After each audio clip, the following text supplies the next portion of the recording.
E durante a entrevista, Lula disse que, caso seja eleito para um terceiro mandato como presidente da República, seu chefe para o Ministério da Defesa voltará a ser um civil.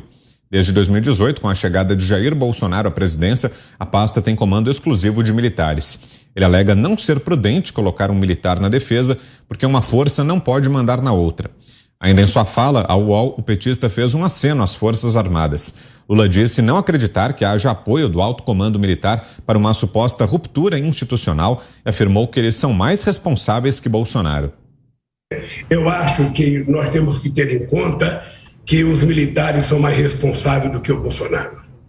Eu convivi com os militares, eu posso te dizer que eu não tenho queixa do comportamento das Forças Armadas, nem da Marinha, nem do Exército, nem da Aeronáutica. Então, a Forças Armadas não cria um caso. Eu tenho certeza que essas bobagens que o Bolsonaro fala não tem o apoio dos militares da ativa.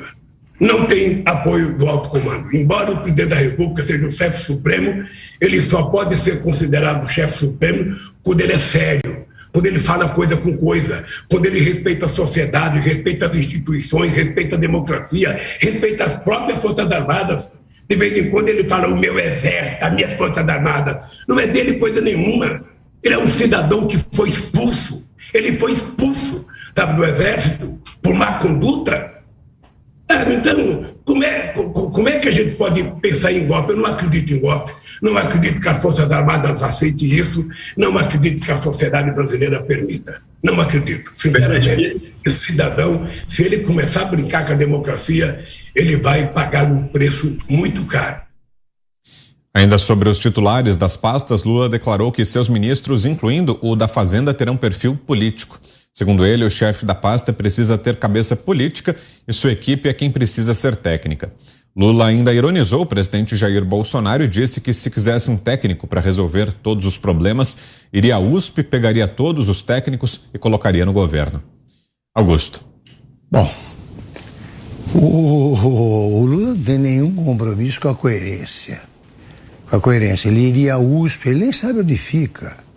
Ele não sabe onde fica qualquer escola do Brasil, pois ele já disse em entrevista que ele tinha preguiça de estudar, tá? E depois disse que leitura é pior que exercício em esteira.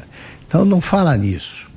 Ele disse que está tudo bem, não vê problemas com os militares, não disse? Está tudo em ordem, funcionando, então por que mudar? Está tudo funcionando com o ministro da Defesa militar, por que mudar? Aí ele diz, não quer que uma força mande na outra. Os militares se entendem e eles cuidam das carências de cada uma das armas. Eles sabem muito mais do que qualquer civil. Ele colocou como ministro da Defesa, se eu não me engano, Aldo Rebelo, que teve de começar a examinar desde o começo o que era aquilo. Então eles não sabem como funcionam as Forças Armadas. Se as Forças Armadas não causam problemas, como diz o Lula, repito, deixa funcionando como a coisa está. Agora, ele próprio reconheceu que o Supremo, então, está tratando mal as Forças Armadas. Se elas não causam problema, por que tanto medo do golpe militar? Aí ele diz que o Bolsonaro foi expulso do Exército, não foi bem assim. Agora ele foi preso. Ele foi condenado.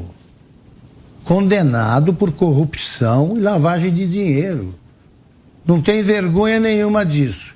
Mas se fosse expulso do Exército, ele se expulsou da profissão de torneiro mecânico para não trabalhar.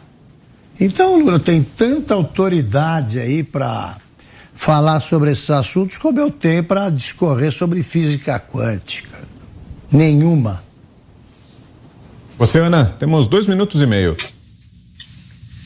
Pois é, o Lula, na verdade, o que ele quer é o que nós estamos dizendo aqui já há um tempo, é uma agenda de retrocesso, né? O Brasil andando, dando passos largos para trás, principalmente porque se o Lula for eleito, ele indica mais 2 ministros para esse já ativista Supremo Tribunal Federal em 2023. Ele diz que ele não quer, que ele quer um civil no Ministério da Defesa, Mas até aí a gente não pode fingir surpresa. Ele disse que ele quer o MST como um braço do governo dele, ajudando a administrar o Brasil. Estava dando uma olhada aqui no chat e as pessoas estão chocadas com as imagens que eu recomendei procurarem aí nas ferramentas de busca. Aquilo ali é o MST, essa barbárie, né? Ele disse também que recriará ministérios. Eu sei muito bem o que foi o Ministério do Esporte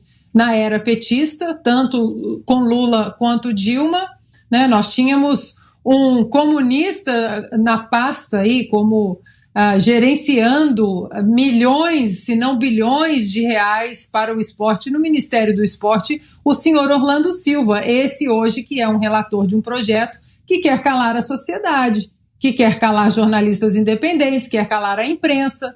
Esse senhor Orlando Silva já foi ministro do esporte. Quando Orlando Silva teve alguma ligação com o esporte? Nenhuma, nunca teve e nunca vai ter. E, no entanto, o ministério era usado, Deus sabe como, talvez nunca saberemos, assim como nunca saberemos as reais cifras da Lava Jato, acho que nós, ex-atletas, nunca saberemos o quanto de dinheiro foi realmente desviado daquele ministério para esses tentáculos e esses esquemas aí de corrupção da era petista que nós sabemos muito bem. E é uma agenda de retrocesso, quer revogar reformas, né? Recentemente ele disse teto dos gastos. Para quê? Para que isso? Para que teto dos gastos?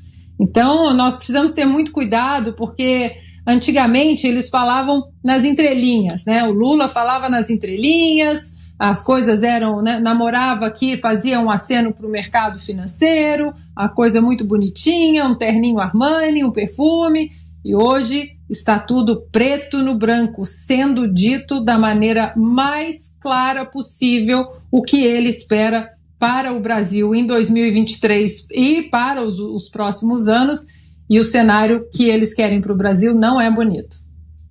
Você, Fiuza, 2 minutos. Bom, ruptura institucional, né? O Lula fala em ruptura institucional, cheiro de golpe.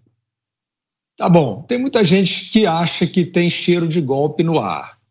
Então vamos ver de onde vem esse cheiro de golpe. Quem é que atuou de forma ostensiva para impedir o aprimoramento da segurança eleitoral? Quem é que saiu do seu poder e das suas atribuições para ir ao parlamento, inverter a posição de uma comissão que queria que a eleição fosse auditável? Quem é que está fazendo isso? A quem interessa barrar o aprimoramento da segurança eleitoral? A gente está falando de cheiro de golpe. Foi o Lula que falou. Então, se tem cheiro de golpe, vamos tentar ver se tem e da onde ele vem.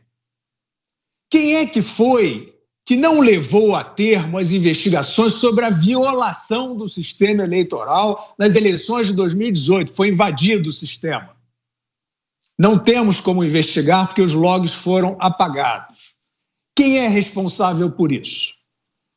Bom, nada disso que eu falei agora parece ter vindo do Palácio do Planalto, né? O bom entendedor sabe que não.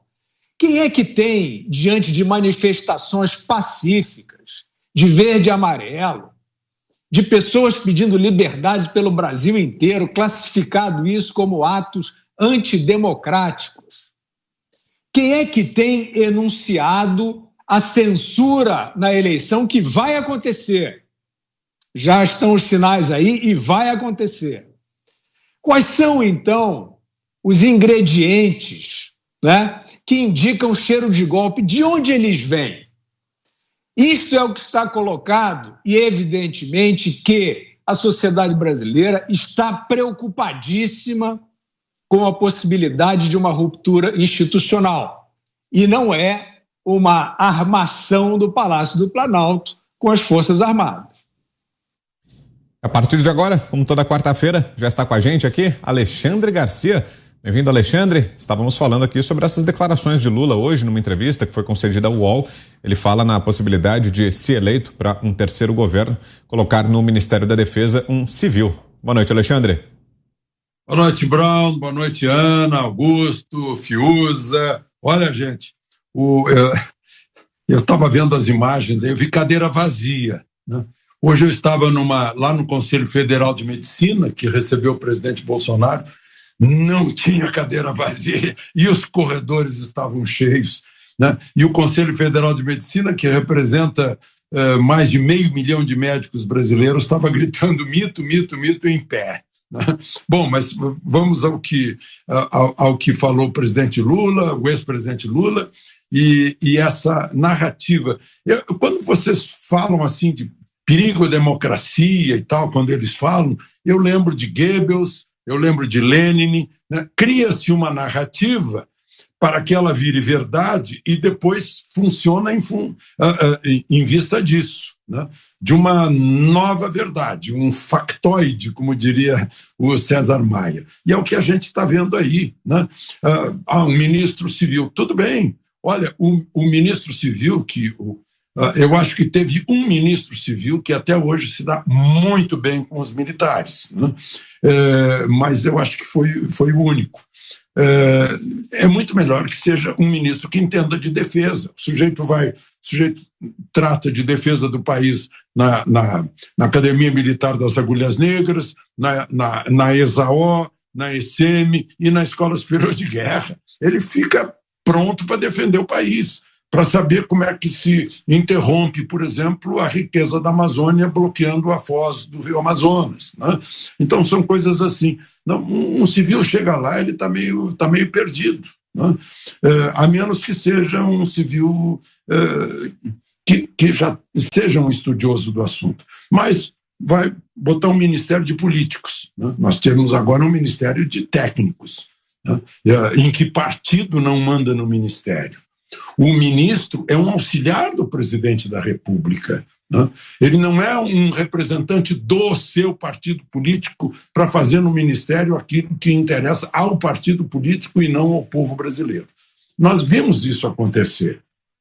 Quero repetir, aumentar o número de ministérios. Hoje eu estava dizendo lá no Conselho Federal de Medicina, eu disse, olha, eu tenho estavam se queixando da burocracia, eu disse, olha, eu tenho uma definição de burocracia. É quando tem gente desocupada, encontra-se uma forma de ocupar essa gente. Aí inventa-se a burocracia. Botar mais ministério não vai resolver coisa nenhuma, né? Então, é a volta, uma tentativa de volta ao passado, defendendo políticas que não deram certo. É uma ideologia que a exigência dessa ideologia é que haja uma ditadura, um governo forte, restringindo liberdades de pessoa física e de pessoa jurídica, né? Só que não dá certo, não está dando certo na Argentina, não deu certo na Venezuela, não deu certo em Cuba. A União Soviética tentou por décadas e não conseguiu. Não dá certo, né? Porque tolhe a liberdade. Não é o Estado comandando a nação, é o Estado a serviço da nação. E nação somos nós brasileiros. Nós somos a origem do poder. O Estado tem que nos servir e nos garantir liberdade. Não o que está acontecendo hoje com os direitos e garantias fundamentais da cláusula pétrea do artigo 5º da Constituição, que não está sendo respeitada.